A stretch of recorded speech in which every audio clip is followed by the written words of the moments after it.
Hello friends, general નોલેજનો આજના પ્રશ્નમાં આપનું સ્વાગત છે. આજનો પ્રશ્ન છે, ધાતુને હવામાં કાટ કેમ લાગે છે? એટલે કે કોરોઝન કઈ રીતે લાગે છે? તો જવાબ છે, કોઈ પણ ધાતુની વસ્તુને હવામાં ખુલ્લી રાખવામાં આવે છે ત્યારે થોડા સમય માટે એ ખરાબ થઈ જાય છે. કારણ કે હવામાં ઓક્સિજન, કાર્બન ડાયોક્સાઇડ, સલ્ફર અને એસિડ વગેરે હોય છે.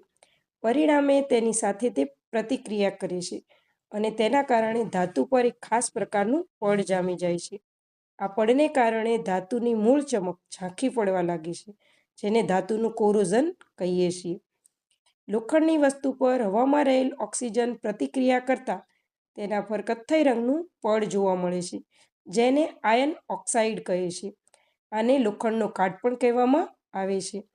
જ્યારે તાંબાના સિક્કા કે વાસણો વગેરે હવામાં કાર્બન ડાયોક્સાઇડની પ્રતિક્રિયાને લીધે તાંબા પર કોપર કાર્બોનેટનું પડ જામી જાય છે, જેના કારણે તાંબાનો રંગ અને ચમક ઝાંખી પડી જાય છે. આ પ્રક્રિયાને તાંબાનું કોરોઝન કહે છે. Thank you so much.